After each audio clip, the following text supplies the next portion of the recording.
भोपाल में कॉलेज छात्रा के साथ कथित दुष्कर्म, पहचान छिपाने और ब्लैकमेलिंग के गंभीर आरोपों का मामला अब लगातार गर्माता जा रहा है। पीड़िता द्वारा लगाए गए आरोपों के बाद सामाजिक संगठनों में भी नाराजगी देखने को मिल रही है। इसी बीच ऑल इंडिया मुस्लिम त्योहार कमेटी खुलकर पीड़िता के समर्थन में आ गई है। कमेटी के संरक्षक शमसुल हसन ने पीड़िता से मुलाकात कर हर संभव मदद का भरोसा दिया है।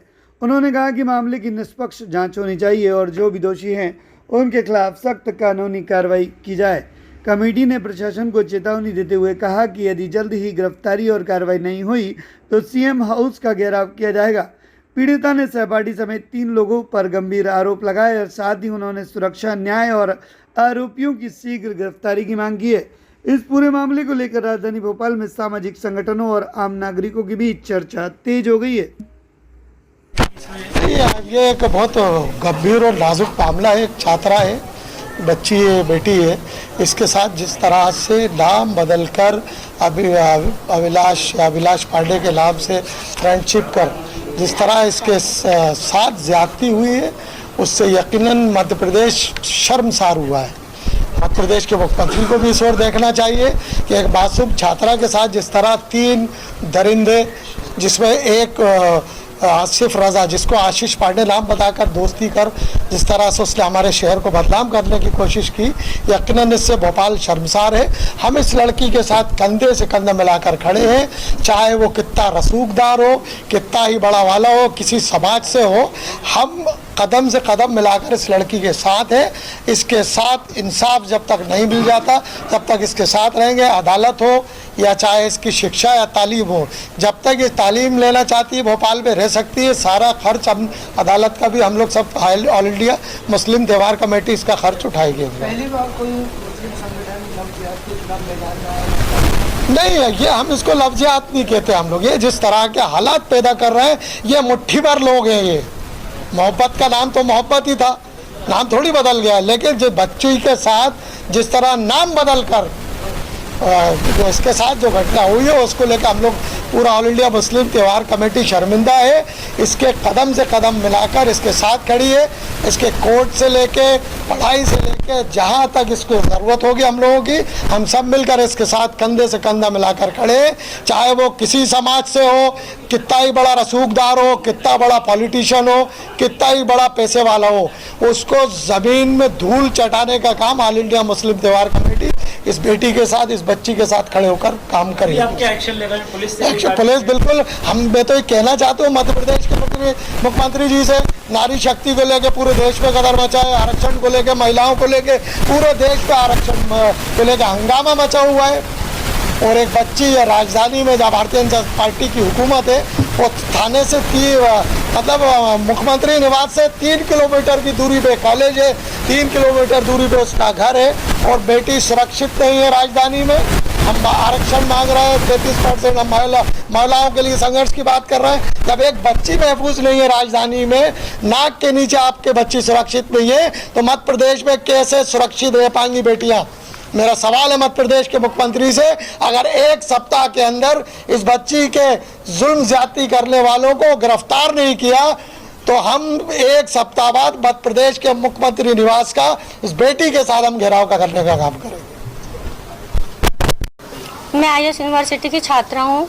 उस कॉलेज में मेरे आशीष पांडे नामक युवक से दोस्ती हुई थी। उसने मेरे को बातों में उलझा के रखा। धीरे धीरे दोस्ती हुई, उलझाता रहा, शादी का झांसा देता रहा, ब्लैकमेल करता रहा, मेरे से पैसे वगैरह लेता रहा। उसके बाद फिर आया, जब मैं प्रेग्नेंट हुई तो मेरे को बोलने लगा कि गर्भपात की गोली खा लो, नहीं तो तुमको जान से मार देंगे अगर किसी को बताओगी बाहर जाके। मेरे पास बंदूक वगैरह है, चाकू वगैरह है, मैं तुमको मार डालूंगा, धर्म परिवर्तन कर लो अपना। फिर मैंने महिला थाने में शिकायत दर्ज करी। वहाँ पे मैं 1 हफ्ते मैंने चक्कर काटा, बट मेरी FIR नहीं हो रही थी वहाँ पे। उसके बाद मैंने बजरंग दल की हेल्प ली, उनके कारण मेरी FIR दर्ज हो गई। 2 महीने हो गए FIR के, अभी तक कोई एक्शन पुलिस ने नहीं लिया है। मैं चाहती हूँ उनकी जल्द से जल्द गिरफ्तारी हो। अभी भी मैं रूम से बाहर नहीं निकल सकती हूँ। जब मैं बाहर निकलती हूँ तो रूम से वो बिहारी लड़कों मेरे पीछे पड़ जाते हैं, कमेंट पास कर रहे हैं कि इसके ऊपर एसिड फेंक देंगे, इसको मार डालेंगे। तो मैं पांडे का आपने नाम बताया, जी ये रजा आसिफ रजा था, ये आपको कब और कैसे पता चला? क्या ये स्टूडेंट वहीं का छात्र है कॉलेज में? जी मेरा सीनियर है, वो आरजीपीवी से गवर्नमेंट, मेरे को बाद में पता चला, मैं बस उसकी शक्ल से जानती थी उसको, उसका एग्जैक्ट नाम भी नहीं बताया उसने कभी। उसके बाद अपने दोस्तों के साथ लेके मेरे कमरे में आके मेरे को धमकी देने लगा, रात में धर्म परिवर्तन करो, नहीं को तुमको मार देंगे, एसिड फेंक देंगे तुम्हारे ऊपर, तू अकेली लड़की है, तू कुछ नहीं कर पाएगी, मेरा तो यही काम है, मेरी रखेल बन के रह ले। मैडम, ये दोस्त बन के कितने टाइम रहा आपके साथ?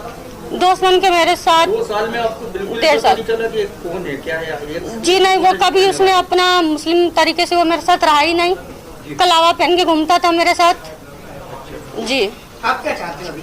अभी मैं ये चाहती हूँ कि उसकी गिरफ्तारी हो और जल्द से जल्द कार्रवाई हो और मेरे को न्याय मिले। आरजीपीवी का छात्र था? जी आरजीपीवी का था। आपको कैसे मिला ये पहली बार? कॉलेज के बाहर पीछा करता था मेरे दोस्त, अपनी दोस्त लड़कियों को लेके, तो उनको भेजता था कि इससे बात करो, मेरी सेटिंग करा दो, ऐसे। कौन लड़कियां थी जो आपसे सेटिंग कराई? वो उसी की क्लासमेट थी सर। उसी की क्लास में? जी। वो भी स्टूडेंट है? जी आसिफ भी स्टूडेंट था? जी। अच्छा, एफआईआर आपने किस डेट पे कराई महिला थाने में, कब? मार्च 5 तारीख को मेरी एफआईआर हुई थी और अभी 2 महीने हो गए हैं, अभी तक कोई एक्शन नहीं है। अभी तक कोई एक्शन नहीं? जी मैं ये जानना चाहता हूँ कि ये जो लड़का 2 साल तक साथ में रहा, इस बीच में इसने कोई ऐसी बात करी जिससे ये लगे कि ये मुस्लिम है? ने कभी भी उसने ऐसी कोई बात नहीं करी, मेरे को ना सॉफ किया कि मैं मुस्लिम हूँ। आपको पता कैसे चला कि ये? मेरे को पता, उसने मतलब जब शादी के लिए उसने मना करा कि, तो मेरे को डाउट हुआ, तो मैं प्रेग्नेंट होने के बाद मैंने उसको बताया भाई मैं प्रेग्नेंट हूँ, शादी कर लो, तो उसने साफ इनकार करा कि मैं शादी नहीं कर सकता। तो उस रात वो आया था मेरे रूम पे, उसका शर्ट रखा हुआ था, कील में टांगा हुआ था, तो मैंने उसकी आधार कार्ड देखी थी वहाँ पे, उसमें लिखा हुआ था आसिफ रजा। तो जी फिर मैंने कॉलेज में पता करवाई, बड़ी मुश्किल से मेरे को पता चला कि वहाँ पे लोगों ने बताया ये आसिफ पांडे नहीं है, आसिफ रजा है। अभी कहाँ है आसिफ, कुछ पता है? जी नहीं, मेरे को अभी कोई आइडिया नहीं है। जब मैं थाने जाती हूँ तो बोला जाता है कि पकड़ाई में आएगा तो पकड़ लेंगे। अभी क्या आप सजा कराना चाहती हैं या शादी करना चाहती हैं? सजा दिलाना चाहती हूँ। पुलिस क्या कह रही है आपसे? पुलिस ने क्या अभी तक? पुलिस ने मेरे को यही कहा कि उनकी ज़िंदगी बर्बाद हो जाएगी, एफआईआर मत करो, उस पैसे लेके समझौता कर लो। आपने आशीष पांडे साथ 2 लोगों पे और मामला बचा? जी की बात हुई हो ना? दोनों का यह है कि मेरे को आके धमकी देते थे, धर्म परिवर्तन के लिए फोर्स करते थे, रात में आते थे सैफ अली, उसके बाद साजिफ खान। तो एक तो भोपाल का है ना? जी एक भोपाल का है। कौन है भोपाल का? साजिफ खान। आपको धमकी दे रहा है? जी और अभी भी मेरे को धमकी मिल रही है।